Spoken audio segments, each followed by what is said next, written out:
नमस्कार जी। हाँ जी, सत साहिब जी। क्या नाम है जी आपका? मेरा नाम नरिंदर कौर है। कहाँ से आए हैं आप? हाँ जी, डिस्ट्रिक्ट लुधियाना पंजाब से हूँ। संत रामपाल जी महाराज से नाम दीक्षा कब लिया आपने?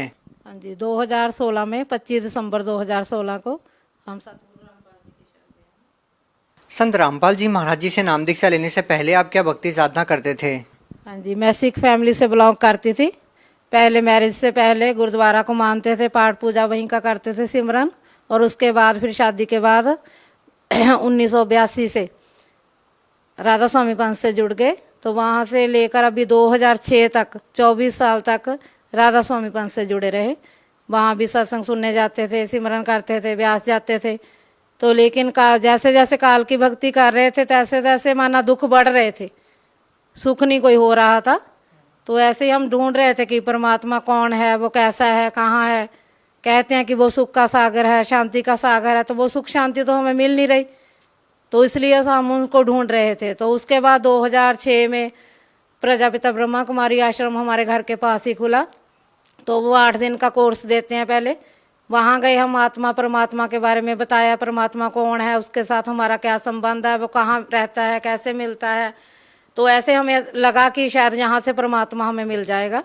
लेकिन वहाँ भी हमने उनकी 11 साल तक पूरी मर्यादा में रहे। उनके माना बहुत ही ज़्यादा सहयोग दिया। जहाँ भी वो सेवा के लिए कहते थे सेवा भी करते थे। 4 माना उनके सब्जेक्ट हैं कि ज्ञान, योग, धारणा, सेवा। अगर कोई चारों में पूरा फॉलो करेगा तब उसको परमात्मा मिलेगा। तो वो भी हमने पूरे दिल से चारों को फॉलो किया। जहाँ तक कि आश्रम में जो महावाक्य परमात्मा के चलते हैं, जिसे वो मुरली कहते हैं, वो भी हम सुनाते थे, क्लास कराते थे। स्टूडेंट क्लास में सुबह शाम आते थे तो वो मुरली भी हम खुद कराते थे। मर्यादा में पूरा रहे, पवित्रता, वो कहते हैं कि पूरी पवित्रता धारण करो, खान पान की शुद्धता करो, बाहर का बिल्कुल नहीं खाना, लहसुन प्याज तक नहीं खाना। बिना लहसुन प्याज के हमारे घर में सब्जी बनती थी 11 साल तक। तो पूरा परिवार जो था माना वहाँ हमने उनको फॉलो किया हुआ था। वो बेटी जो एक मेरी थी वो पहले से बीमार रहती थी, उसको भी मैंने बताया कि आप यहाँ आकर के ठीक हो जाओगे, आप भी यहाँ आओ। 25 साल की उम्र में शादीशुदा थी, उसकी 1 ढाई साल की बेटी थी। तो उसने भी इस माना संस्था को फॉलो किया। फिर उस अपने बेटी को भी साथ में रखती थी। तो उसने भी ऐसे मेरी तरह पूरी पवित्रता धारण की हुई थी, मर्यादा में चलती थी, वो भी सेवा करती थी। माउंट आबू में जहाँ इनका माना हेड ऑफिस है, वहाँ भी हम 7-8 बार गए, राजस्थान में। तो पूरी तरह से फॉलो करने के बाद भी दिन पर दिन ऐसे लग रहा था कि जो सुख शांति चाहिए वो हमें मिल नहीं रही है। और शरीर जो था वो दिन पर दिन गिरावट की ओर जा रहा था। तरक्की होने की बजाय शरीर में इतनी पीड़ा थी, दर्द था, पूरी बॉडी जैसे किसी ने बहुत लाठियों से पीटा हो। तो ऐसा दर्द होने के बाद भी हम वहाँ जाते थे, कराते थे। अब उनको बहन जी को बोलते थे कि अब हम सेवा के भी नहीं लायक रहे, कि हम बाहर जा कर के भी गांव गांव सेवा नहीं कर सकते, चल फिर नहीं सकते, घर का काम करने की भी दिक्कत आ रही है। तो अगर परमात्मा है तो वो इतना दुख हमें क्यों दे रहा है। तो वो कहते थे कि वो आपने पता नहीं कौन से बुरे कर्म किए होंगे, पाप कर्म, उसको तो भोगना ही पड़ेगा। तो भले आप अभी आप अच्छे कर्म कर रहे हो, इसका फल तो भी स्वर्ग में मिलेगा आपको। बहन जी, जैसा कि आपने बताया कि आप अन्य गुरुओं के पास भी गए, आप ब्रह्मा कुमारी पंथ में भी एक पद पे रहे हैं, आप वहाँ पर मुरली सुनाते थे लोगों को। ये सब पूजाओं को करते करते भी आपको शारीरिक कष्ट आ रहे थे, आप शारीरिक रूप से बहुत ही कमज़ोर हो गए थे। आप इतना कमज़ोर हो गए थे कि अपने घरेलू काम भी नहीं कर पा रहे थे।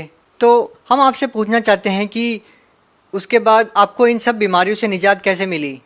अभी हमारे घर में जो है मेरे हस्बैंड के बड़े भाई हैं, वो 4 साल से इधर ज्ञान में थे, सतगुरु रामपाल जी की शरण में थे। वो अपने घर में अपनी वाइफ को कहते थे कि मैं इनको एक बार बोल के आता हूँ, क्योंकि ये भी परमात्मा को ढूंढ रहे हैं, ये गलत तरफ गए हुए हैं, तो इनको बताना चाहिए।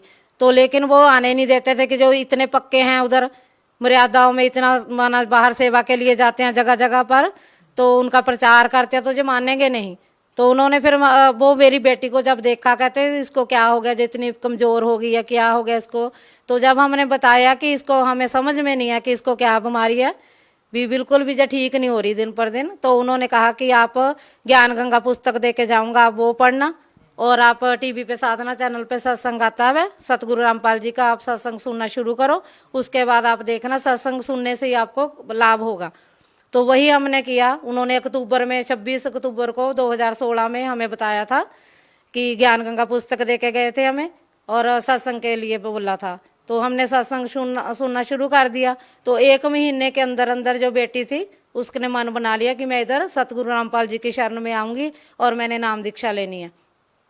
तो ऐसे उन्होंने माना 3 दिसंबर को ही ले ली, 16 में नाम दीक्षा ले ली। उसके बाद 25 दिसंबर को जहाँ मंडी गोविंदगढ़ में मैं आई सी दीपक दास के पास, जहाँ तो इन्होंने बोला कि आप तो बहुत मैं पहले से मर्यादा में हो, तो अभी आप भी आना चाहते हो तो लो, आप देर क्यों करते हो, तो आपको ज्ञान समझ में आ गया होगा तो सतगुरु रामपाल जी का। तो मैंने कहा कि ज्ञान तो बहुत अच्छा है। तो फिर मैंने वहाँ जहाँ मंडी गोविंदगढ़ से आके सतगुरु रामपाल जी की महाराज के शरण में आ गए, जब हमने देखा कि हमें यहाँ ही सच्चा सुख मिलेगा।